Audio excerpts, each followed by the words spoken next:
Shrimad divine grace अभय चरणारविंद भक्ति विधान स्वामी श्री प्रभुपाद की जय। ग्रंथ राज श्रीमद् भागवतम महापुराण की निताई गौर प्रेमानंदे। ओम नमो भगवते वासुदेवाय। ओम नमो भगवते वासुदेवाय। ओम नमो भगवते वासुदेवाय। ओम नमो भगवते वासुदेवाय। ओम नमो भगवते वासुदेवाय। ओम नमो भगवते वासुदेवाय। नारायणं नमस्कृत्य नारायणं नमस्कृत्य नरं चैव नरोत्तमं देवीं सरस्वतीं व्यासं देवीं सरस्वतीं व्यासं ततो जयमुदीरये।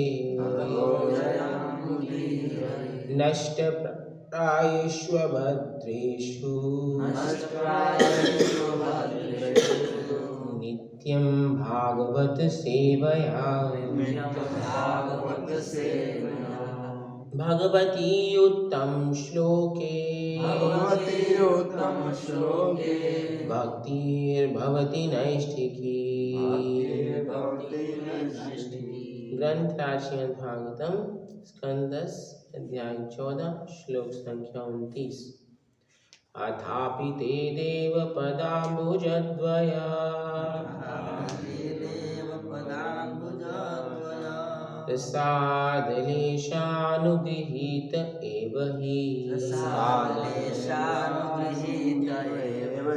जानाति तत्त्वं भगवन्महिम्नो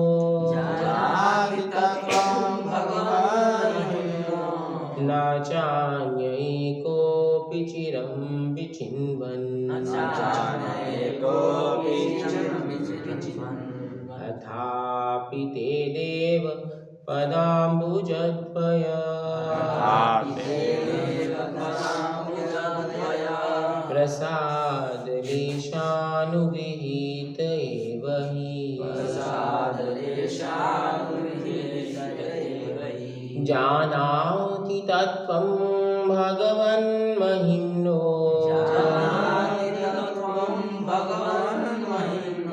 न चान्यैकोऽपि चिरं विचिन्वन्।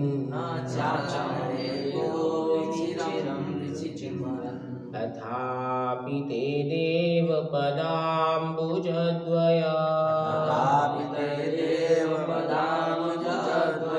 प्रसादलेशानुगृहीत एव हि जानाति तत्त्वं भगवन्महिम्नो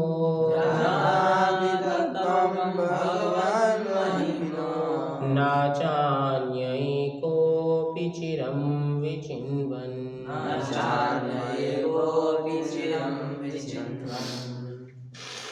अथापि ते देव पदाम्बुजद्वया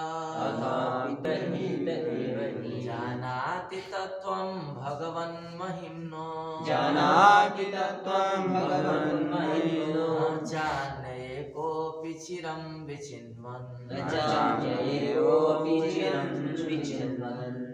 अथापि ते देव पदाम्बुजद्वया प्रसादलेशानुगृहीत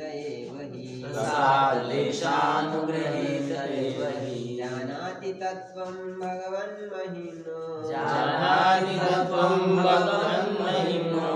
चान्यैकोऽपि चिरं विचिन्वन्।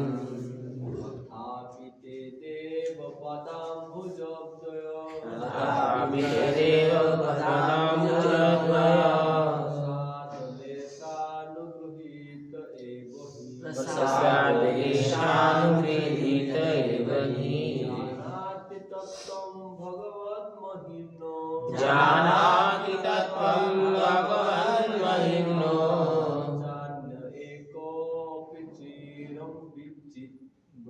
न चान्येकोऽपि चिरं विचिन्वन्। धन्यवाद। शब्दार्थ अनुवाद तात्पर्य कृष्ण कृपा मूर्ति अभय चरणारविंद भक्तिदान स्वामी श्रील प्रभुपाद जी के शिष्यों के द्वारा श्रील प्रभुपाद की अतः अभी निस्संदेह ते आपका देव हे प्रभु पदाम्बुज द्वय दो चरण कमलों को दया प्रसाद दया का लेश रंच मात्र अनुगृहीत दया दिखाया गया एवं निश्चय ही निस्संदेह जानाति जानता है तत्वं सत्य भगवान की महिम्नः महानता का ना कभी नहीं च तथा अन्यः दूसरा एक अपि यद्यपि चिरम दीर्घ काल तक विचिन्वन विचार करते हुए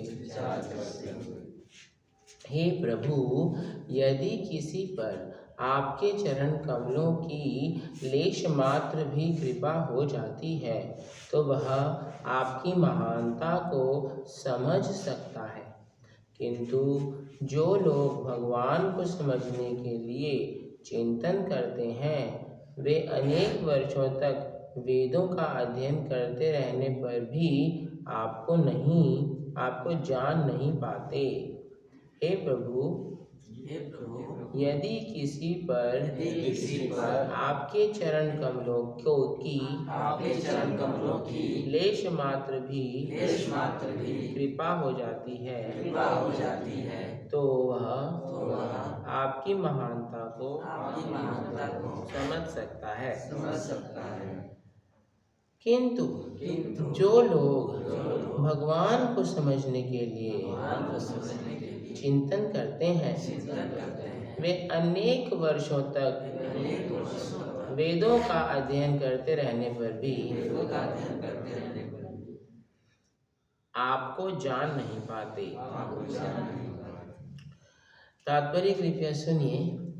उपर्युक्त पाठ श्रील प्रभुपाद कृत चैतन्य चरितामृत मध्य लीला 6ठे अध्याय के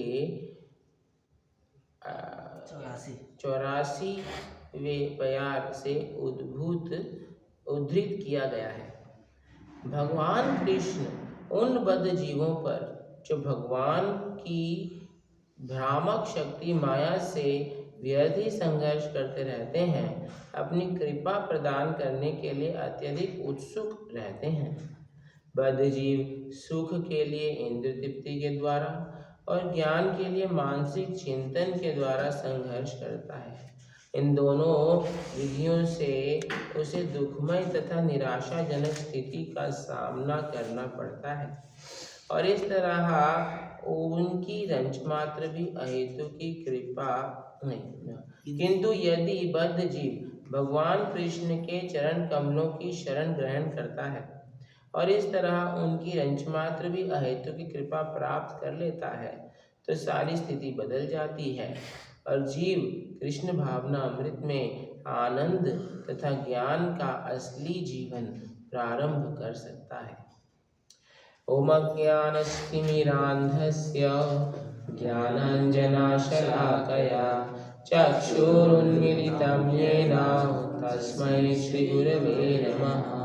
श्रीचैतन्यमनोभीष्टं स्थापितं येन भूतले स्वयं रूप कदा मह्यं ददाति स्वपदान्तिकं वन्देऽहं श्रीगुरो श्रीयुतापदकमलं श्रीगुरुं वैष्णवांश्च श्रीरूपं साग्रजातं सहगण रघुनाथान्वितं तं सजीवं साद्वैतं सावधूतं परिजनसहितं कृष्णचैतन्यदेवं श्रीराधा कृष्णपादान् सगणललिता श्रीविशाखान्वितांश्च हे कृष्ण करुणा सिन्धो दीनबन्धो जगत्पते गोपेश गोपिकान्त राधाकान्त नमोऽस्तुते तप्त काञ्चन गौराङ्गी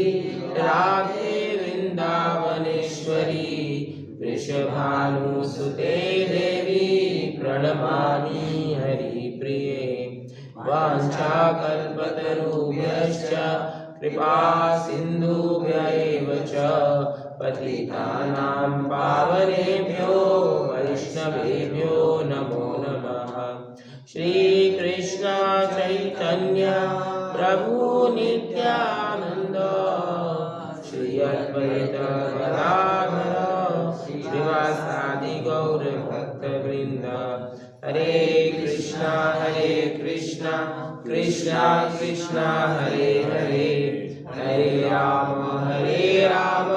राम राम हरे हरे नमो विष्णुपादाय कृष्णपृष्ठाय भूतले श्रीमते भक्तिवेदान्त स्वामिनिति नामिने नमस्ते सारस्वते देवे गौरवाणी प्रचारिणे निर्विशेषा शून्यवादी पाश्चात्य देशतारिणे। हरे कृष्णा। तो आप सभी भक्तों का हार्दिक स्वागत है आज की प्रातःकालीन श्रीमद् भागवतम कक्षा में। और प्रारंभ करने से पूर्व हम सभी एकत्रित वैष्णवों से आशीर्वाद की याचना करते हैं कि यथारूप जैसे गुरु परंपरा से हमने समझा है सीखा है उसको हम दोहरा सकें संदेश को आप सबकी प्रसन्नता के लिए और अपने शुद्धिकरण के लिए। तो ये बहुत ही विशेष प्रसंग है दशम स्कंद और उसमें भी यहाँ पर ब्रह्मा जी की प्रार्थनाएं हम सुन रहे हैं।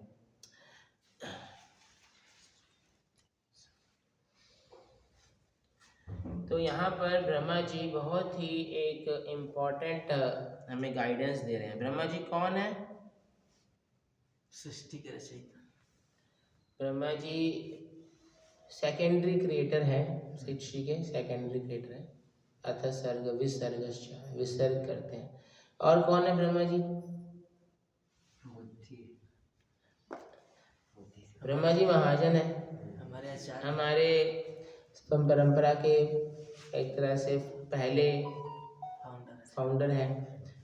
भगवान के बाद उन्हीं से गुरु शिष्य परंपरा शुरू होती है। तो इनकी प्रार्थनाएं बहुत इम्पोर्टेंट है एक्चुअली, और ये अपनी पश्चाताप में कर रहे हैं प्रार्थनाएं। जनरली जब हम पश्चाताप में कुछ करते हैं तो बहुत सिंसियरिटी होती है, मतलब बहुत जेन्युइन होता है सब कुछ। तो ब्रह्मा जी इतने बड़े व्यक्ति हैं, एक तरह से पहले व्यक्ति हैं इस पूरे यूनिवर्स के, और इवन सब में उनको परमेष्ठी बोला जाता है, सब में वर्शिपेबल भी हैं। बड़े बड़े प्रजापति, बड़े बड़े ऋषि मुनि, सबके वो अग्रगणी हैं। परंतु उनसे एक गलती हो गई बहुत बड़ी। उन्होंने भगवान को जज करने का प्रयास किया, भगवान को टेस्ट करने का प्रयास किया, और उनके अंदर ये भाव था कि मैं इनको चेक करूँगा, मैं इनको चेक करूँगा कि ये है कि नहीं है। तो अब क्या होता है कि मतलब एक सुपीरियॉरिटी का भाव था, है ना, वो अपना एक उसमें भगवान की परीक्षा लेने का भाव किया उन्होंने। तो बहुत उनको ग्लानि है, और भगवान ने उनको उनकी स्थिति दिखा दी एक तरह से उनके भले के लिए। भगवान के अंदर कोई द्वेष नहीं है। जैसे कोई हमारी परीक्षा लेने के लिए आता है तो हमें अच्छा अभी हम बताते हैं आपको, हम ऊँट पहाड़ के नीचे अभी हम ले आएंगे, है ना। जनरली डिबेट्स होते हैं या कोई भी चैलेंज होते हैं क्षत्रियों के बीच में, तो एक जिसके ऊपर चैलेंज दिया जाता है वो भी एक रजोगुण से प्रभावित होके चैलेंज देने वाले को परास्त करने के मूड में होता है। लेकिन भगवान का मूड यहाँ पर परास्त करने का नहीं है, भगवान का मूड सुधार करने का है। कि अभी ब्रह्मा जी अपने एक शुद्ध भक्त की जो स्थिति है, जो एक जेन्युइन, एक स्वाभाविक विनम्रता है, एक स्वाभाविक समर्पण है भगवान के प्रति, उससे वो कहीं ना कहीं थोड़े से च्युत हो रहे हैं और उनके अंदर ये भाव आ रहा है मैं चेक करता हूँ, मैं परीक्षा लेता हूँ। तो भगवान उनको एक तरह से सही स्थान पे स्थित कर रहे हैं। भगवान बहुत दयालु है। भगवान कभी भी किसी के प्रति द्वेष से कार्य नहीं करते। जैसे हम अगर कोई हमें एग्रेशन दिखाएगा तो हम उसको हो सकता है प्रतिशोध की भावना से उससे आदान प्रदान करें, लेकिन भगवान प्रेम से ही करते हैं कि ये बिगड़ा हुआ बच्चा है, इसको थोड़ा सा, जैसे माता पिता होते हैं कि बच्चों को जब सिखाना होता है, बच्चे जब कुछ उत्पात मचाते हैं तो माता पिता उनको अपने दुश्मन की तरह ट्रीट नहीं करते, दंड देते हैं प्रेम से कि ये सही हो जाए, सही मार्ग पे आए तो इसका कल्याण होगा। तो भगवान ने उनको बहुत विष्णु रूपों के दर्शन कराए, मतलब बिल्कुल बिविल्डर कर दिया। एक्चुअली ब्रह्मा जी ने अपनी योगिक शक्ति से भगवान को टेस्ट करने का प्रयास किया, लेकिन भगवान ने अपनी दिव्य शक्ति, योग माया की शक्ति से ये प्रदर्शित कर दिया कि ब्रह्मा जी की शक्ति कुछ नहीं है, जैसे जुगनू और सूर्य।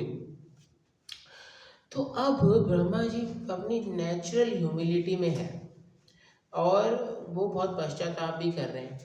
तो वो भगवान को एक तरह से प्रसन्न करने का प्रयास कर रहे हैं, मतलब एटलीस्ट क्षमा तो कर दें भगवान उनको, हालांकि उन्होंने बहुत बड़ा अपराध किया कि भगवान के भक्तों को उनसे अलग कर दिया। जैसे कि आप जानते ही हैं कि सबसे बड़ा दुख क्या है? भक्तों से दूर होना, है ना, भक्तों से दूर हो जाना। जैसे शास्त्रों में चैतन्य चरितामृत में बताया जाता है, दुख मध्य को न दुख हय गुरु तारो, कृष्ण भक्त विरह बिना दुख नाही देखी पर। तो अब भगवान, ये तो भक्तों का भी होता है, भगवान भी अपने भक्तों से दूर होकर दुखी होते हैं। जब भगवान मथुरा चले जाते हैं तो माता यशोदा के स्मृति में, हम ये तो सुनते हैं कि माता यशोदा उनकी स्मृति में क्रंदन करती हैं, लेकिन भगवान भी माता यशोदा की स्मृति में बहुत दुखी होते हैं। पद्यावली में श्लोक है, हमें को याद नहीं है, पर उसकी लास्ट कुछ पंक्तियाँ इस प्रकार से हैं कि उसमें अर्थ है कि यहाँ पर मुझे कोई भी डांटने वाला नहीं है, मतलब ये माता यशोदा की विशेषताओं को वो याद करते हैं। और राधा रानी के लिए तो वो ऐसे अपना अभिव्यक्ति करते हैं कि मतलब आप उसमें रूप गोस्वामी जी ने सारे बड़े बड़े महान भक्तों के द्वारा कंपाइल्ड श्लोकों को, रचित श्लोकों को एक बुक में कंपाइल किया है, पद्यावली।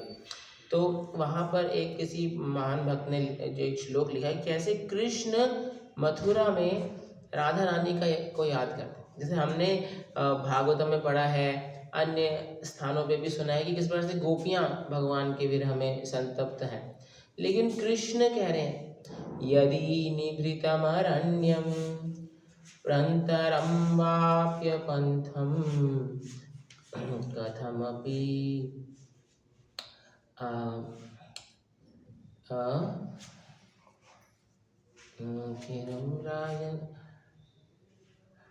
क्षमा कीजिएगा, मेरे को याद नहीं है। तो इसमें ये बता रहे हैं कि कैसे, वो कह रहे हैं कि अगर मुझे मौका मिले, क्योंकि भगवान कृष्ण मथुरा में बहुत सारे परिजनों से घिरे हुए हैं और उनको उन परिजनों को संतुष्ट करना, क्योंकि उनके एक तरह से कृष्ण के विच्छेद में वो परिजन भी रहे। अच्छा, देवकी वसुदेव 12 साल तक भगवान गोकुल में रहे, तो भगवान कह रहे हैं कि आप तो खुल के रो सकते हो, मतलब एक तरह से गोपियां तो आपस में खुल के रो सकते हैं, लेकिन मैं तो रो भी नहीं पा रहा हूँ, क्योंकि मेरे को तो खुश रहने का नाटक करना है, दिखाना है। तो कह रहे हैं मेरे को अगर कोई ऐसा स्थान मिल जाए, यदि निभृतम अरण्यम, कि कोई मैं ऐसे किसी जंगल में पहुंच जाऊं जहाँ पे कोई ना हो, परंतरम वाप्य पंथम, या किसी ऐसे हाईवे पे मैं चला जाऊँ, ऐसे मार्ग चला जाऊँ जहाँ पे कोई ना हो, तो फिर उसमें कह रहे हैं कि मैं इतना क्रंदन करूँगा आपके विरह में, राधा रानी को याद करते हुए, कि पूरा संसार डुबो दूंगा मैं, ऐसे कह रहे हैं। मुझे कुछ श्लोक बहुत मधुर है वो, लेकिन अब मैं भूल गया। तो कहने का ये अर्थ है कि भगवान अपने भक्तों के विरह से भी बहुत दुखी होते हैं। तो ब्रह्मा जी ने क्या किया, बहुत बड़ा कष्ट दे दिया भगवान को। अपराध का मतलब क्या होता है, भगवान को दुखी करना, और भक्ति का मतलब क्या होता है, भगवान को प्रसन्न करना। तो अपराध और भक्ति उल्टा उल्टा चलता है। तो ब्रह्मा जी कॉन्शियस है कि उन्होंने बहुत बड़ा दुख दे दिया है भगवान को। हालांकि भगवान तो हर चीज को एंजॉय कर लेते हैं, ये भगवान सुप्रीम एंजॉयर है, तो हर चीज को एंजॉय कर सकते हैं। अब हमारे साथ तो है कि हम हर चीज को सामने सामने उपस्थित भी एंजॉय नहीं कर सकते। बहुत सारी कंडीशंस टिक होंगी तो हम एंजॉय कर सकते हैं। जैसे मान लीजिए अगर आपकी बहुत ही मनपसंद कुछ भोजन आ गया आपके पास, तो आपको भूख भी लगनी चाहिए, आपको आपका मन भी संतुष्ट होना चाहिए। मान लीजिए बहुत अच्छा भोजन आ गया, लेकिन आपको फ़ोन आया कि आप अपने एग्ज़ाम में फेल हो गए, तो बहुत सारी कंडीशंस ठीक होनी चाहिए, तब जाके हम एंजॉय करते हैं।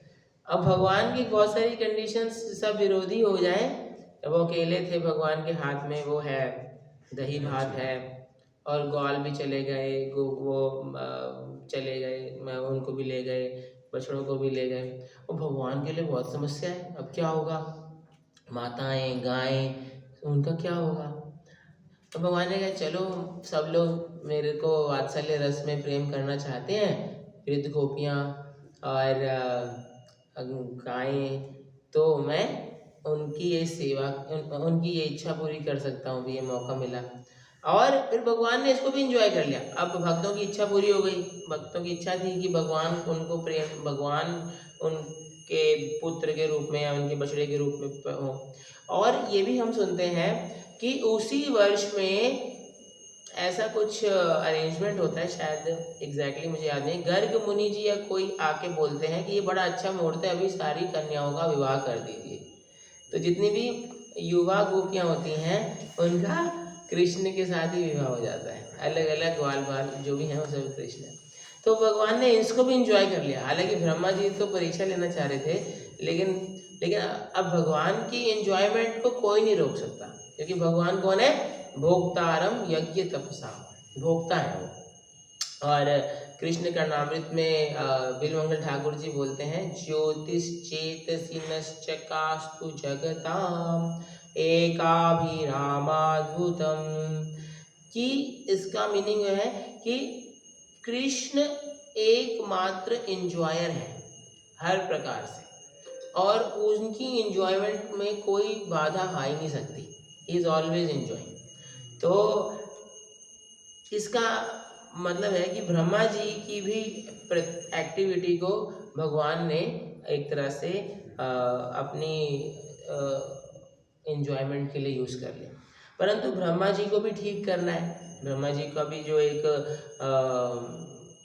फीवर बढ़ गया है, एक अहंकार का या एक उस प्रकार का, तो उसको ठीक करना है। तो फिर भगवान ने उनको बिल्डर कर दिया। क्या हुआ कि ब्रह्मा जी ने चेक किया, अब तो यार वो डर रहे थे कि भाई सुप्रीम कृष्ण, सुप्रीम भगवान है, विष्णु है, इनसे पंगा लेना ठीक नहीं है। जैसे कभी कभी हो जाता है ना, हाँ, कोई बड़े व्यक्ति से कुछ अगर हम बैर ले लेते हैं या कुछ उससे कर देते हैं तो बाद में टेंशन होती रहती है। तो फिर वो 2 मिनट में ही आ गए, पर उनके 2 मिनट प्रभुपाद जी लिखते हैं कि पूरा साल बीत गया। और फिर वो भगवान को ढूंढ रहे हैं, भगवान वो देख रहे हैं कि सब नॉर्मल है, फिर देख रहे हैं यहाँ पे भी बॉल है, पर वहाँ पे भी भगवान अपना कर रहे हैं। वो कंफ्यूज हो गए, फिर उनके भगवान ने अपनी योग माया का आवरण उनके ऊपर किया। फिर पूरे विष्णु रूपों में सारे उनके ग्वाल वालों के दर्शन किए, तो ब्रह्मा जी बिल्कुल एकदम बिविल्डर हो गए और वो समझ गए कि उन्होंने गलत व्यक्ति से वो ले लिया। और फिर भगवान उनको कृपा करते हैं। ब्रह्मा जी बहुत डिस्टर्ब थे, भगवान ने सारा योग माया का आवरण हटा दिया और फिर वो एक छोटे बालक के रूप में उनके समक्ष प्रस्तुत हो गए। तो अब ब्रह्मा जी बहुत सिंसियरिटी से और पश्चाताप के साथ भगवान से प्रार्थना कर रहे हैं और कह रहे हैं मैं ब्रह्मा हूँ, मैं इतना ज्ञानी हूँ, इतना ब्रह्मा जी फर्स्ट पुरुष है और एक तरह से उनके पास सब सुविधा है। अगर आप सब पढ़ेंगे तो जो ऊपर के लोग होते हैं उनमें इंद्रियां भी बहुत स्ट्रांग होती हैं। मतलब जैसे देवी देवताओं के बारे में हम सुनते हैं, उनकी इंद्रियां हमारी इंद्रियों से बहुत ज़्यादा इफ़ेक्टिव हैं, बहुत एफिशिएंट हैं और उनकी इन्जॉयमेंट बहुत हाई है। रूपा जी कहते हैं हायर प्लैनेट्स में हायर स्टैंडर्ड ऑफ एन्जॉयमेंट होती है। जैसे कि अभी रूपा जी एग्जाम्पल देते हैं कि यूएसए में हायर स्टैंडर्ड ऑफ एन्जॉयमेंट है एज़ कम्पेयर टू इंडिया। तो ऐसे ही अलग अलग प्लैनेट्स में भी higher standard of material enjoyment होती है। तो ब्रह्मा जी की बहुत स्ट्रॉन्ग इंद्रियां भी हैं, तो वो मतलब बुद्धि हर चीज़ में वो हमसे बहुत आगे हैं। पर वो कह रहे हैं मेरे लिए भी इम्पॉसिबल है आपको समझ पाना अपने प्रयास से, ये बहुत इम्पोर्टेंट है। और इसलिए भगवान पीछे आपने पढ़ा होगा, ज्ञानी प्रयासमुदपास्य नमन्त एव जीवन्ति सन्मुखहितां भवदीयवार्तां स्थाने स्थिता श्रुतिगतां तनुवाङ्मनोभिः ये प्रायशोचितो पीजितैस्त्रिलोक्यम्। हालांकि भगवान अजीत हैं, भगवान को कोई नहीं जीत सकता है, अजीत बोला गया, लेकिन फिर भी एक तरीका है जीतने का। क्या है? नमन्त एव, उनके समक्ष आप विनम्रता से नमन कीजिए और फिर इस मूड में उनकी वार्ताओं को सुनिए। स्थाने स्थिता श्रुतिगताम तनुवांग मनोभि, अपने मन, वाणी और बॉडी को इंगेज करते हुए उनकी भवदीय वार्ताओं को, उनके क्रियाकलापों को सुनिए, है ना। फिर क्या होगा? और अपने आप को बहुत बड़ा स्कॉलर मत मानिए। ज्ञाने प्रयासम उदपास्य, कि मैं सब कुछ पहचान लूँगा, समझ लूँगा, I am a self made man, मैं सब कुछ कर सकता हूँ, मैं सारी चीज़ों को जान सकता हूँ। जैसे आजकल के साइंटिस्ट में ऐसा घमंड पाया जाता है। और आजकल नहीं तो हमेशा से ही रहा है कि लोगों को अपने बुद्धि पर घमंड होता है। जो बुद्धिमान लोगों का समूह होता है या जो मुनिगण होते हैं वो अपने आप में भिन्न होते हैं ना। महाभारत में बताया गया है कि नासा ऋषि यस्य मतम न भिन्नम। अगर आपका कोई यूनिक ओपिनियन नहीं है तो आपको ऋषि नहीं माना जाएगा। Your opinion should be different from other rishis, आपकी यूनिक थ्योरी होनी चाहिए। तो ठीक है, तो इसलिए धर्म से तत्वम निहितम गुहायाम महाजनो ये ने कहा सब। तो इसमें बताया गया कि भगवान, ये हर किसी का एक नेचुरल होता है कि मैं बुद्धिमान हूँ, मैं I will make my own patent, या मैं अपना कुछ करूँगा। और कह रहे हैं ये जो आपकी टेंडेंसी है, ये बद्धजीव की टेंडेंसी है, इस टेंडेंसी को आप छोड़ दीजिए। ज्ञाने प्रयासम उदपास्य, ये करिए पहले, और फिर क्या कीजिए? कुछ मत कीजिए, बस अथॉरिटेटिव जो शुद्ध भक्त हैं उनसे भगवान की महान गुणों को सुनिए, भगवान के बारे में सुनिए, और फिर धीरे धीरे आप भगवान को समझ पाएंगे, जीत लेंगे। अजीत को जीता जाएगा इस प्रोसेस से। और जब महाप्रभु और रामानंद राय जी का संवाद हो रहा था तो इस श्लोक पर महाप्रभु जी ने रामानंद राय को के मतलब जो वो सजेशंस दे रहे थे या सॉल्यूशंस दे रहे थे महाप्रभु के क्वेश्चंस का, ये आंसर महाप्रभु ने स्वीकार किया था कि ये आंसर अच्छा है। बाकी उससे पहले जितने भी आंसर्स थे उसको महाप्रभु एक तरह से बाह्य कहते, एहो बाह्य आगे कहा आर, मतलब वो सारे आंसर्स कहीं ना कहीं मतलब है इम्पॉर्टेंट है, वो भी बहुत इम्पॉर्टेंट आंसर्स हैं, उसमें भी बहुत अच्छी अच्छी शिक्षाएं हैं, वो भी शास्त्रों के श्लोक हैं, परंतु उनमें कहीं ना कहीं शुद्ध भक्ति से कनेक्शन नहीं है, मतलब मिश्रण है, शुद्ध भक्ति प्योर। ये जो है ज्ञाने प्रयास मुदपास से, ये शुद्ध भक्ति है कि भाई मैं तो तुच्छ हूँ, मुझे कुछ नहीं आता, मुझे सिखाइए, ये वाला भाव। यहाँ प्रभुपाद जी तात्पर्य में इनके शिष्य भी कह रहे हैं कि दो चीज़ों में व्यक्ति जनरली प्रयास करता है, आनंद और ज्ञान, क्योंकि हम सत चित आनंद हैं। एक तरह से जीव की जो स्थिति है क्या है, सत चित और आनंद। तो आनंद के लिए जीव प्रयास करता है और ज्ञान के लिए प्रयास करता है, और इग्नोरेंस में है तो उसको लगता है कि मरूंगा तो हूँ नहीं, क्योंकि आश्चर्य है, बताया गया ना कि उसको ये लगता है कि सब मर रहे हैं, हानि हानि भूतानि गच्छन्ति यम मंदिरम शेष स्थावरम इच्छन्ति किम आश्चर्य मता परम, कि हर किसी को ये लगता है कि अभी तो मैं जीऊंगा, बाद का पता नहीं, next moment I will be alive, बाकी सबका पता नहीं। तो उसके अंदर ये एक प्रकार का एक आश्चर्य, एक प्रकार का ये एक मतलब इरैशनल बिलीफ है कि मैं जीऊंगा, तो एक तरह से वो उस स्थिति में इल्यूजन में है। अब तो वो अपना सत जो एग्जिस्टेंस है वो ऐसे समझते हैं इल्यूजन में कि मैं तो जीऊंगा, बाकी मर रहे हैं तो मरते रहें। और दूसरा है ये कि अब मेरे को आनंद चाहिए, आनंद के लिए वो क्या करते हैं, यहाँ बताया गया है कि निराशाजनक स्थितियां, बद्ध जीव सुख के लिए इंद्र तृप्ति का प्रयास करता है, तो उसको और पता नहीं कि सुख कैसे मिलेगा, तो वो इंद्र तृप्ति का प्रयास करता है, इंद्र तृप्ति से उसको लगता है उसको आनंद मिलेगा। और ज्ञान के लिए वो मानसिक चिंतन का प्रयास करता है, उसको लगता है कि मानसिक चिंतन बड़ा अच्छा है, मेरे को ज्ञान मिल जाने का। इसलिए आजकल के जो मॉडर्न वर्ल्ड में रिसर्च को बहुत ज़्यादा महत्व दिया जाता है, रिसर्च बहुत बड़ी, हाँ जी हमने ये डिस्कवरी कर दी, ये इन्वेंशन कर दिया, और इसीलिए जो आजकल आप देखेंगे जो हीरोज़ होते हैं हमारे साइंटिफिक वर्ल्ड में, वो यही लोग होते हैं जो मानसिक मनोचिंतन वाले होते हैं, बड़े बड़े फिलोसोफर्स या साइंटिस्ट। अगर कोई हम ऐसे प्रस्तुत करते हैं ना, हाँ जी ये हमारे बहुत बड़े आचार्य हैं, परंपरा में है, इन्होंने अपने गुरु की अच्छी सेवा की, इनसे सीखा, तो उसको लोग ज़्यादा वैल्यू नहीं करते, उसको वो कहते हैं इसमें कौन सी बड़ी बात हो गई, दूसरे से सीखना तो क्या है, आपका ओरिजिनल क्या है, तो वो ऐसे मतलब माना जाता है। तो कहने का अर्थ है कि मानसिक चिंतन और इंद्र तृप्ति के प्रति एक तरह से अंधा विश्वास है, अंधा विश्वास है, मतलब व्यक्ति कभी क्वेश्चन नहीं करता कि ये मार्ग ठीक है भी, मतलब एक बार मुंह की खा के गिरता है, एक बार फिर दोबारा वो उसको लगता है कि मैंने कुछ गलती कर दी होगी, मार्ग तो ठीक है, मेरे को इसमें एप्लीकेशन में मेरे से गलती हो गई, फिर वो दोबारा से, मतलब प्रहलाद महाराज कहते हैं पुनः पुनः चर्वित चर्वणानाम, पुनः पुनः चर्वित चर्वणानाम, अलग अलग तरीकों से चबाए हुए को दोबारा चबाने का प्रयास, तो क्या रस मिलेगा आपको। तो यहाँ पर कह रहे हैं कि इसके थोड़ा सा अगर उसको कोई कृपा प्राप्त हो, शुद्ध भक्त का संग मिले और उसके द्वारा उसको पता चले कि भगवान के चरण कमलों की शरण ग्रहण करनी है, तो उससे क्या होगा, आनंद की भी जो डिजायर है वो पूरी हो जाती है और ज्ञान की भी जो इच्छा है वो पूरी हो जाती है।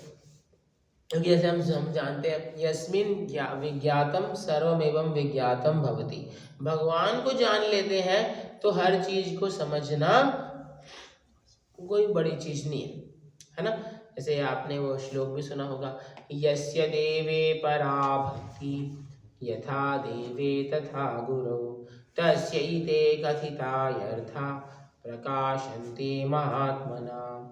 प्रभुपाद जी कहते हैं ये सबसे इम्पोर्टेंट श्लोक है हमारे पूरे वैदिक वाङ्मय का, सबसे बड़ा, कि जिसकी बहुत अटूट अविचल श्रद्धा भक्ति है, किनमें, दो व्यक्तियों में, एक कृष्ण में और एक अपने गुरु में। बोनाफाइड प्रतिनिधि जो है बोनाफाइड गुरु में, तो बस इस मात्र इसके द्वारा उसके पास सारा वैदिक ज्ञान प्रकट हो जाएगा, सारा वैदिक ज्ञान प्रकट हो जाएगा। ठीक है, तो अगर हम इस चीज को बाहर प्रतिपादित करते हैं तो लोग बोलते हैं क्या आप भी ऐसी ऐसी बातें कर रहे हो, लोगों को विश्वास नहीं होता। तो परंतु ये अटूट सत्य है, ये अकाट्य है। अगर हम भागवतम की इस प्रेयर को अथापि ते देव पदाम भुजदोया, इसको हम सिंसियरली अपने जीवन में अप्लाई करेंगे तो हम देखेंगे कि हमारे जीवन की जितनी भी उलझने हैं वो धीरे धीरे अपने आप सुलझती जाएंगी। क्यों? क्योंकि हमने क्या किया है, भगवान की शरण ग्रहण करने को अपने जीवन में प्राथमिकता दी है। जनरली हम प्राथमिकता किस चीज़ को देते हैं कि पहले मैं ये प्रॉब्लम सॉल्व कर लूँ, वो प्रॉब्लम सॉल्व कर लूँ, शरण ग्रहण करने के लिए तो बहुत टाइम पड़ा है, शरण में बाद में ग्रहण कर लूँगा भगवान की। जैसे कभी कभी क्या होता है, हमारे जीवन में बहुत सारी समस्याएं होती हैं, है ना, बहुत सारी प्रॉब्लम्स होती हैं, ये भी करना है, वो भी करना है, इसको भी वो सेट करना है, उसको भी सेट करना है। खासकर जो कुछ मैनेजरियल सेवाएं करते हैं या अपने घर में भी, तो लोगों को लगता है कि मैं पहले सब कर लूँ फिर मैं आराम से चैंटिंग करूँगा। वो आराम से चैंटिंग करने का टाइम आता ही नहीं है। मतलब ये पर्सनली आप लोगों ने अनुभव किया होगा। और अगर कोई सोचता है कि मैं पहले चैंटिंग कर लूँ, हालांकि वेग आता है, कार्यों का वेग आता है कि करूँ पहले चैंटिंग में वही लगेगा, बहुत सारे अलग अलग अटकलें मन देता है, अपने अपने बहाने आते हैं। लेकिन व्यक्ति सोच ले, नहीं मेरा ये निर्णय है, ये मेरा नियम है कि मैं प्रभुपाद जी ने दिया जो प्रोग्राम है उसमें सुबह 5:30 7:30 जप करना है तो जप करूँगा और कुछ नहीं करूँगा। या अगर मान लीजिए अभी कोई बहुत अर्जेंट सेवा है तो पहले मैं जप कर लूँ, सुबह ही कर लूँ अपना मंगल आरती से पहले, उसके बाद मैं देखूँगा, हैंडल करूँगा सब चीज़। तो फिर ऐसी दिव्य शक्ति प्रकट हो जाती है, मतलब ऐसा अनुभव है भक्तों के अंदर कि वो हनुमान जी की तरह, हनुमान जी की कृपा से बहुत सारी चीज़ें कर लेते हैं। हाँ, ऐसा हो जाता है। एक्चुअली आपने भागवतम के 9वें स्कंध में प्रभुपाद जी इस टॉपिक को टच करते हैं, सीताभिमर्श हत मंगल रावणेशान। ये श्लोक का पहली लाइन मेरे को याद नहीं है, तो इसमें बताया कि सीता माता के क्रोध और सीताभिमर्श, क्रोध और उनके जो बहुत उनको कष्ट दिया गया पूरे के पूरे लंका के द्वारा और मुख्य रूप से रावण के द्वारा, सीताभिमर्श हत मंगल, उनके सारे मंगलों को हर लिया गया। क्योंकि माता सीता सौभाग्य की देवी हैं, वो उनको कष्ट दिया है, उनको दुख दिया है, तो उनके क्रोध से उनके सारे मंगल हर लिए गए और वो वानरों से हार रहे हैं।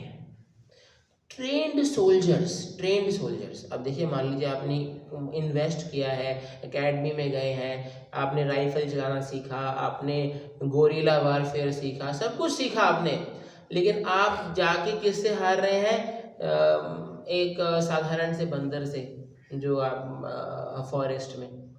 तो दे वर ट्रेंड सोल्जर्स, उनके पास इस आधुनिक वेपन उस समय के सारे, मतलब they were very well formed army. अब ऐसे मान लीजिए आज की यूएस आर्मी जो बहुत अच्छी है वो हमारे कबीले के लोगों से हार जाए, ऐसा हुआ। क्यों? सीताभिमर्श हत मंगल, क्योंकि उनके सारे मंगल को हर लिया गया, क्योंकि उन्होंने सीता माता को। तो प्रभुपाद जी इसके तात्पर्य बताते हैं, 2 प्रकार के बल होते हैं, पुरुषाकार और दैव। पुरुषाकार होता है अपने सामर्थ्य, अपना मन, शरीर, अपनी बुद्धि, इससे जो एक बल होता है। हाँ, ये भी एक बल है, इसके भी बल होते हैं ना। और एक होता है दैव, जो परम भगवान के द्वारा उनकी कृपा से प्राप्त होता है। तो जब हम सुबह सुबह भगवान की शरण लेने को प्राथमिकता देंगे तो हम दैव बल के द्वारा संचालित हो जाएंगे, हमें दैव बल मिल जाएगा। और अगर हम अपने ही ऊपर ज़्यादा भरोसा रखना चाहेंगे भगवान की शरण के तुलना में, तो फिर हम संघर्ष करें पुरुषाकार। क्योंकि अपना बल हमेशा, प्रभुपाद जी कहते हैं, अपना बल हमेशा सीमित होता है, कितना भी हो, दैव बल के आगे तो कुछ नहीं है ना। हाँ, जैसे रावण हो गए, हिरण्यकशिपु हो गए, इनके समक्ष हम कुछ भी नहीं है। पर ये भी कुछ भी नहीं है कर पाए दैव बल के आगे, तो हमारी स्थिति तो बिल्कुल ही तुच्छ है।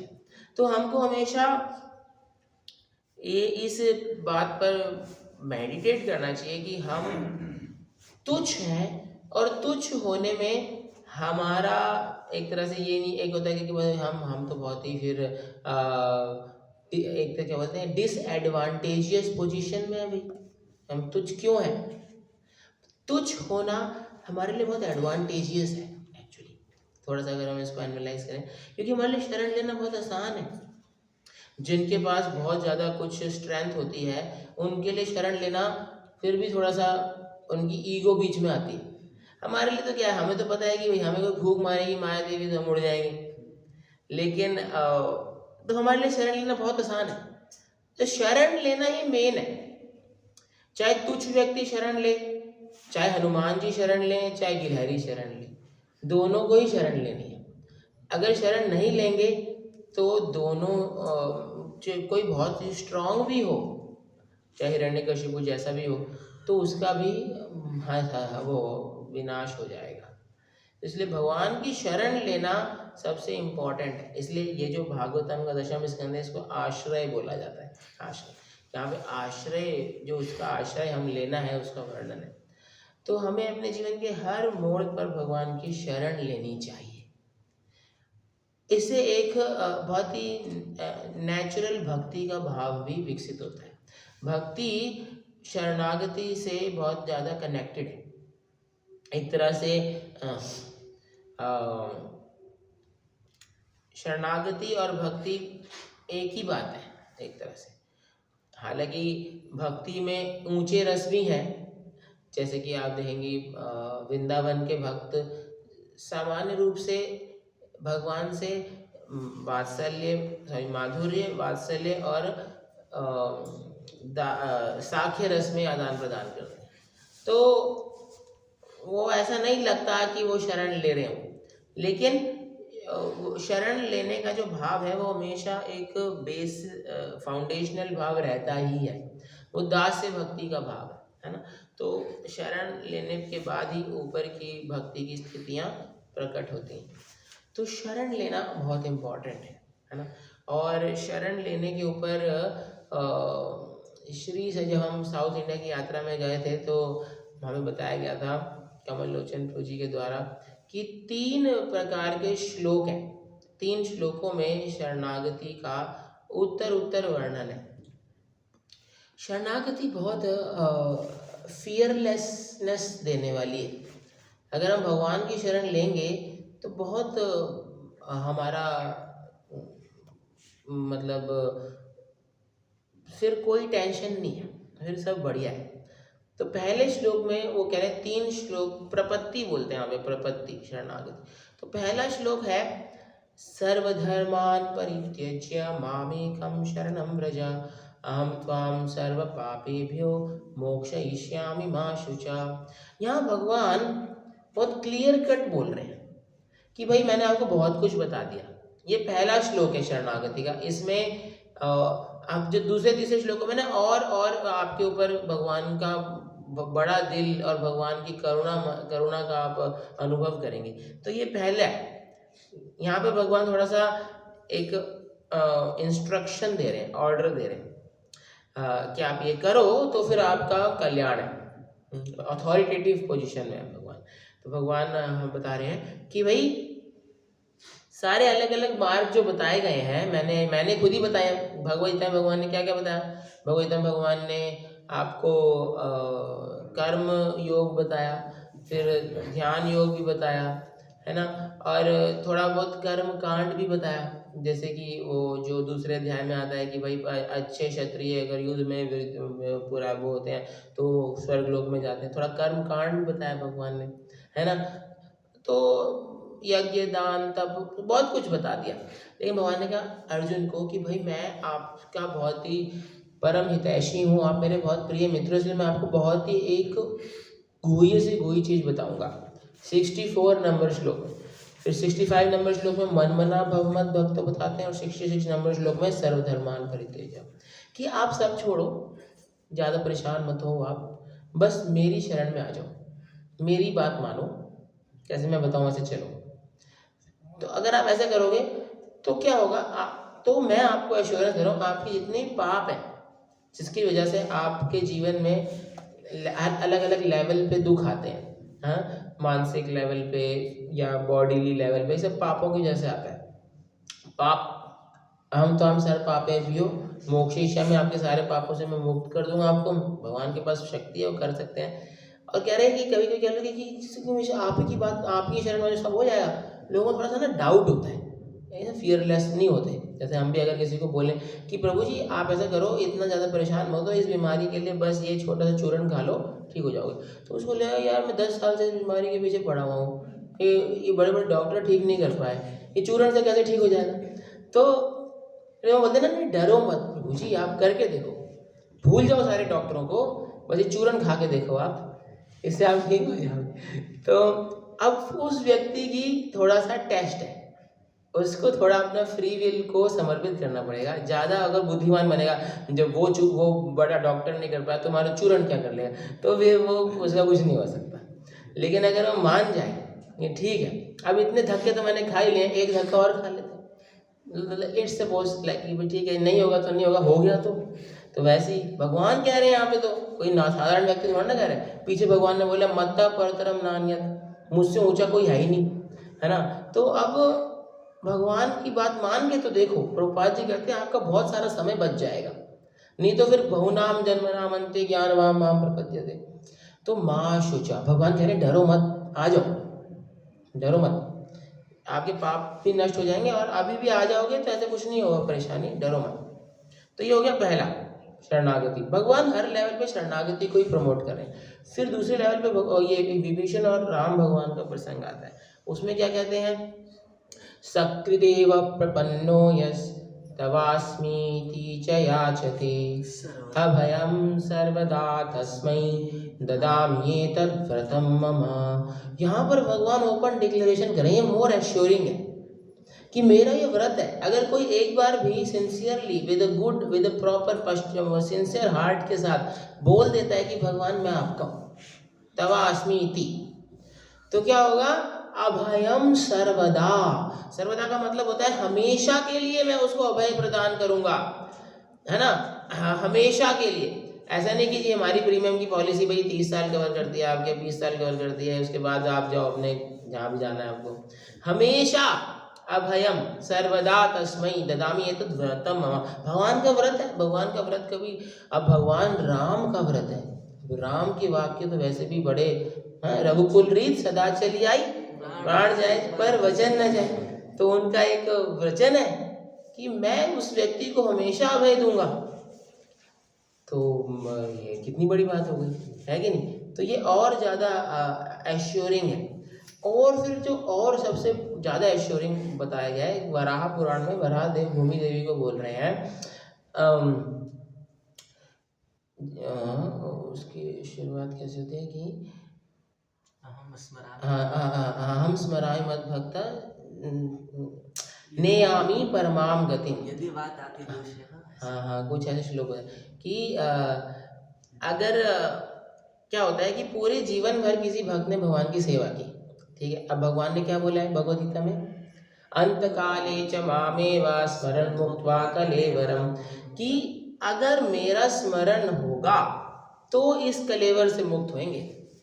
अब प्रभुपाद जी बोलते हैं कि श्रवण कर साधन कर मरते जाने लहाई, कि आपने खूब भजन भक्ति की है, श्रवण कीर्तन किया है, असली टेस्ट कब होगा, मृत्यु के समय भगवान का स्मरण हो रहा है या फिर किसी भौतिक चीज का। तो अब भगवान कह रहे हैं किसी ने अगर मेरी भक्ति भजन अच्छे से किया है, अपने रुष्ट पुष्ट शरीर में स्थितो शारीरम यो नरा, इस प्रकार से श्लोक में क्षमा चाहूँगा। तो उसमें बता रहे हैं कि अगर व्यक्ति मृत्यु के समय एक लकड़ी के फट्टे की तरह पड़ा हुआ है, काष्ठ पाषाण सन्निभम, और उसको स्मरण शक्ति है ही नहीं, कुछ नहीं है, और उसने पूरे जीवन स्वस्थ अवस्था में भगवान की सेवा में कोई कमी नहीं छोड़ी, अच्छे से किया है, तो फिर भगवान कह रहे हैं अहम स्मरामि मद भक्तम। वो चाहे स्मरण करे ना करे, मैं उसका स्मरण करूँगा। प्रभुपाद जी कहते हैं, हालांकि हमने सुना है इस बारे में, उसका मेरे को रेफरेंस नहीं पता, कि अगर कोई जीवन भर पुस्तक वितरण करे डेली, ऐसे बताते हैं, सुना है हमने, तो Lord Chaitanya will force his way into your memory. आप चाहे चैतन्य महाप्रभु का स्मरण करें, मृत्यु के समय ना करें, महाप्रभु आपके स्मरण में जबरदस्ती घुस के आ जाएंगे और आपको भगवत धाम लेके जाएंगे अंत में, अगर आपने जीवन भर प्रतिदिन पुस्तक वितरण किया। ऐसे ऐसा सुनने में आता है, अभी इसका रेफरेंस नहीं पता, पर सही भी है। ये वराह पुराण से पुष्टिकरण हो रहा है इसका, क्योंकि बुक डिस्ट्रीब्यूशन बहुत प्रिय सेवा है हमारी पूरी परंपरा की। तो ये शरणागति है, और शरणागति से सारी प्रॉब्लम सॉल्व होती है एक्चुअल में। अब हमने कल परसों हम सुन रहे थे रघुनाथ दास गोस्वामी जी के बारे में, उनका शायद आविर्भाव या तिरोभाव दिवस था, तो उसमें बता रहे हैं रघुनाथ दास गोस्वामी जी को सेवा मिली कि राधा कुंड का जीर्णोद्धार करना है। अब रघुनाथ गोस्वामी ने भजनानंद दी, और उन कहाँ मधुकरी करने में नहीं जाते, तो फंड रेजिंग कहाँ जाएंगे, तो फिर वो भजन में ही लगे हुए हैं। और उन्होंने कहा देखिए प्रभु आप ही का है, हाँ भी भेज दीजिए, हम तो भजन में हैं।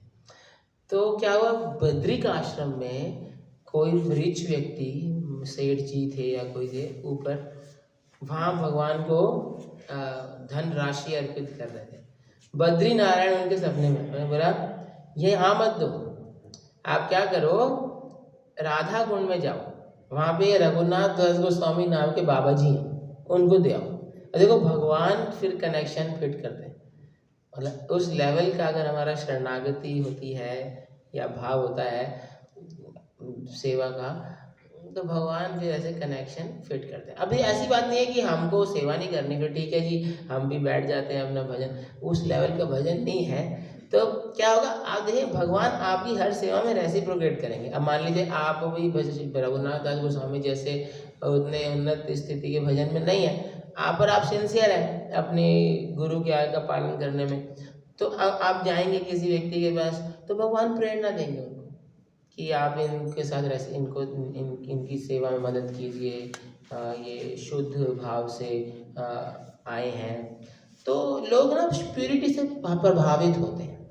जितनी जितनी हम प्यूरिटी रखेंगे, प्यूरिटी का मतलब क्या है, भगवत गीता के इंट्रोडक्शन में प्रभुपाद लिखते हैं प्यूरिटी का मतलब है भगवान की आज्ञाओं का पालन, ये विदाउट एनी, उसमें कोई कॉम्प्रोमाइज ना हो, बिल्कुल purely following the words of, तो ये शरणागति है ना।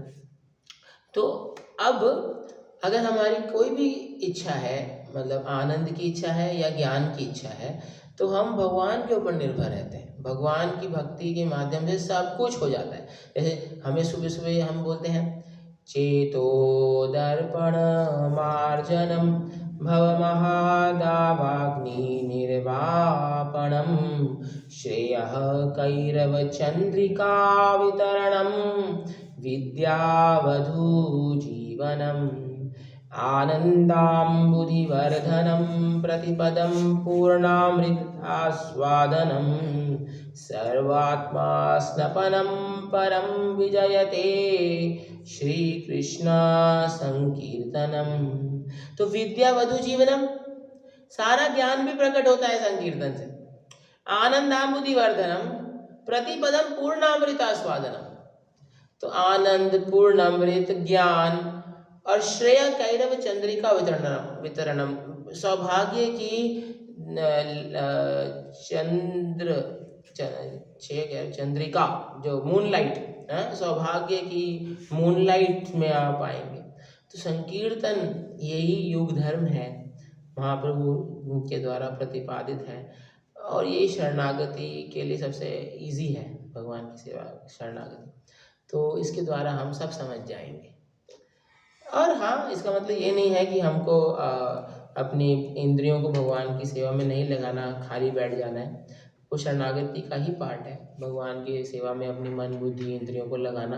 लेकिन एक सीमा के बाद जब हमारे को लगे कि ये अब कैपेसिटी के बाहर की चीज़ें हैं, तो फिर ठीक है, आप अपने शरणागति और अपने वो फिर हाथ खड़े करने वाले वो कर सकते हैं। तो ये ऐसे, तो इसीलिए हम यहाँ पे इससे सीखते हैं। ब्रह्मा जी जो कि हमारे फाउंडर आचार्य हैं, हमारे परंपरा आचार्य हैं, और पूरा उन्होंने सबसे मेधावी व्यक्ति हैं, वो कह रहे हैं मैं भी नहीं कर सकता, तो फिर हम तो क्या है, तो हमें क्या करना है, बस उनकी कृपा के लिए प्रयास करना है, और प्रयास में पूरी शक्ति लगानी चाहिए।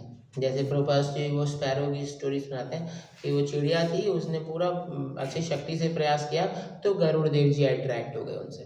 वैसे ही हम भी पूरी शक्ति से प्रयास करेंगे तो हमारी पूरी गुरु परंपरा की शक्ति, गुरु परंपरा अट्रैक्ट होगी हमसे, और हमें फिर आध्यात्मिक बल मिलेगा, और फिर हम अपने जीवन में भी प्रगति बहुत तीव्रता से करेंगे, और दूसरों को भी हम असली में कुछ लाभ दे पाएंगे। नहीं तो फिर केवल मानसिक कपोल अटकलें, ये भौतिक धरातल पे ज़्यादा दिन वो बात बनती नहीं है फिर। तो इसलिए हमको गुरु परंपरा की शक्ति की ज़रूरत है, पूरा भगवान के कृपा की ज़रूरत है। तो इसलिए हमको सारी आज्ञाएं अच्छे से पालन करनी है, पर ये जानते हुए कि हम सीमित हैं, और इसलिए हमको असीमित से जुड़ना है, भगवान से जुड़ना है। तो हम वही प्रयास कर रहे हैं कि हम जुड़ पाएँ। तो जितने भी डूज एंड डोंट्स हमें करने होते हैं, विधि निषेध, वो इसीलिए करने होते हैं कि हम भगवान से जुड़े रहें। तो हम यहीं पे विराम देंगे। आप में से किसी का कोई प्रश्न है तो पूछ सकते हैं।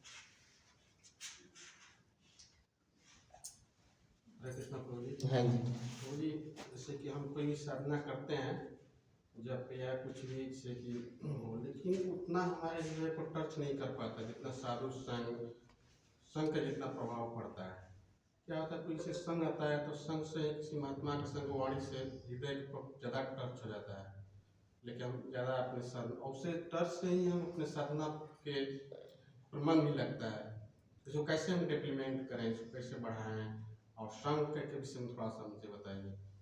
हाँ, तो एक्चुअल में आपका जो अनुभव है वो बिल्कुल सही है।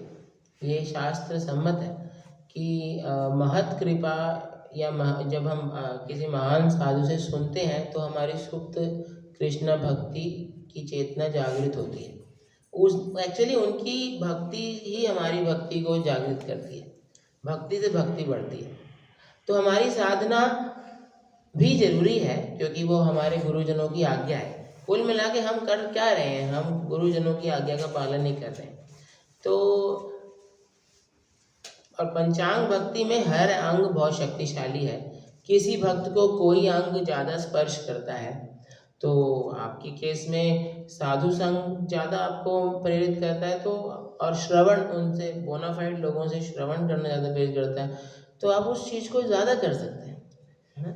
पर हर भक्ति का अंग स्वतः अपने आप में शक्तिशाली है, खासकर पंचांग भक्ति में। और लेकिन विशेष स्थान साधु संघ का है। कृष्ण भक्ति जन्म मूल है साधु संघ, है ना। तो साधु संघ बहुत ही ज़रूरी है। इसलिए हमें एक मतलब बहुत ही चुनाव भी करना चाहिए कि हम शुद्ध साधुओं का संग करें, क्योंकि जिस प्रकार से साधु संग हमारा लाभ करता है, वैसे अगर हम कुछ असाधु संग कर लेते हैं गलती से, तो हानि भी उसी माप में होती है। तो ठीक है, आपके जो फीलिंग्स हैं अच्छा ही है। इसीलिए हम प्रभुपाद जी की बुक्स पढ़ते हैं तो हम प्रभुपाद जी का संग कर रहे हैं। उनके जो हृदय में भगवान के प्रति श्रद्धा भक्ति है वो हमको ट्रांसफ़र होती है। अगर हम समर्पण के भाव से प्रभुपाद जी की बुक्स पढ़ते हैं, प्रभुपाद जी का श्रवण करते हैं। 4th कैंटो में ऐसा वर्णन आता है कि जब शुद्ध साधुओं के मुख से भगवान गुणगान सुनते हैं तो उनके हृदय में भगवान के चरण कमलों के सैफरन पार्टिकल्स होते हैं, वो उनकी वाणी से हमारे हृदय में आते हैं। वो सैफरन पार्टिकल्स मतलब भगवान के कुमकुम, उनके चरण, क्योंकि वो भगवान के चिंतन में लीन रहते हैं, तो उससे भक्ति बढ़ती है। भक्ति किसी और तरीके से बढ़ती भी नहीं है, बिना महत्पाद रजोभिषेकम बोला गया है। इसलिए हमें महान शुद्ध भक्तों का संग तो अनिवार्य है, इंडिस्पेंसिबल है, उसको हम छोड़ नहीं सकते। और संग का मतलब ये भी है कि जो आज्ञा दे रहे हैं उसका पालन करें। प्रभुपाद जी ने बोला 16 माला करनी है तो करनी है। प्रभुपाद जी ने बोले मंगल आरती उठना है, मॉर्निंग प्रोग्राम करना है तो करना है। प्रभुपाद जी ने बोले प्रचार करना है तो करना है। ये हमारे आचार्यों की शिक्षा है, आज्ञा है। कुल मिला के हम केवल क्या कर रहे हैं? आचार्योपासनम ही कर रहे हैं। आचार्योपासनम से ही हमारा उद्धार होगा।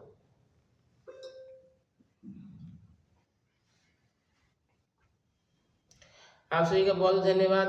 ग्रंथराज श्रीमद् भागवतम की, जगत गुरु श्रील प्रभुपाद की, निताई गौर प्रेमानंद।